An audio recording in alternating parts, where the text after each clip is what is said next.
यह डिक्टेशन रामधारी गुप्ता खंड 1 प्रतिलेखन संख्या 6 गति 80 शब्द प्रति मिनट।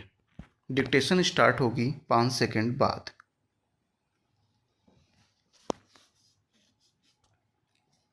स्टार्ट।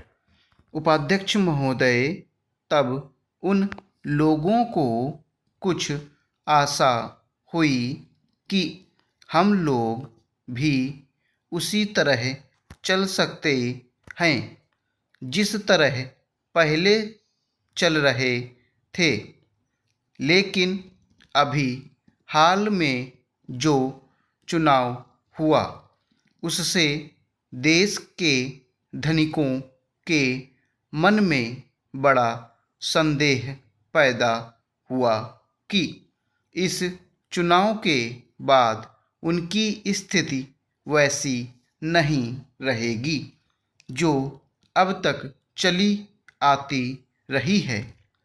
गरीबों और अमीरों के बीच में अब तक जो बहुत बड़ा अंतर चला आ रहा था, उसको अब तेजी से दूर करने का प्रयत्न किया जाएगा।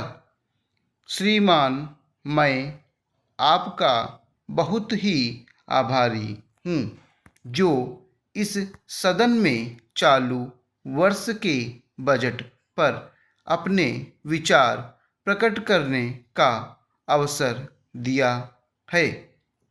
मैं इस बजट का समर्थन करना चाहता हूँ। नेक्स्ट।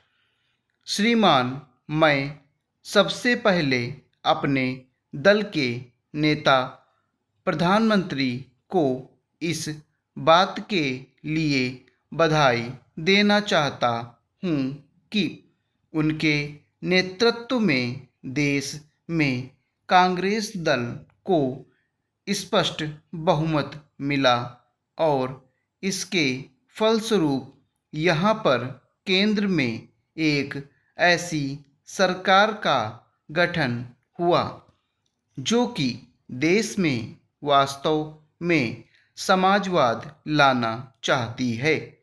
मैं वित्त मंत्री जी को इस बात के लिए बधाई देना चाहता हूँ कि लोकसभा के मध्यावधि चुनाव में जनता द्वारा कांग्रेस दल को जो आदेश दिया गया था उन्हें स्मरण है और वह तन मन धन से उसका पालन करना चाहते हैं। वह आदेश था देश में सामाजिक और आर्थिक विषमता दूर करने का, देश से गरीबी, बेकारी और बेरोजगारी को हटाने का और देश के जो पिछड़े हुए हिस्से हैं उनका पूरा विकास करने का। साथ ही इस बात का भी आदेश था कि देश के अंदर इस प्रकार की सामाजिक और आर्थिक व्यवस्था पैदा की जाए जिसके अंतर्गत जनता शोषण से मुक्त हो सके।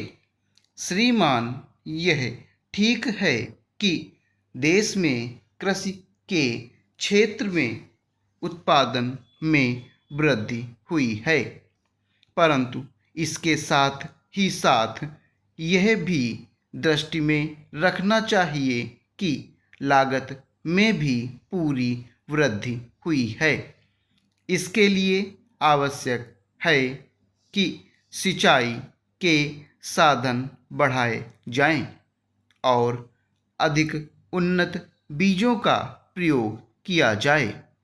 आज कृषकों को कृषि के यंत्र मिलने में बहुत कठिनाई हो रही है। जैसे छोटे छोटे ट्रैक्टरों का देश में बड़ा अभाव है। उनके बनाने के लिए शीघ्र नए कारखाने खोले जाएं, जिससे कृषकों को जल्द से जल्द ट्रैक्टर मिल सके। देश तभी प्रगति करेगा, हमारा ऐसा विश्वास है। स्टॉप।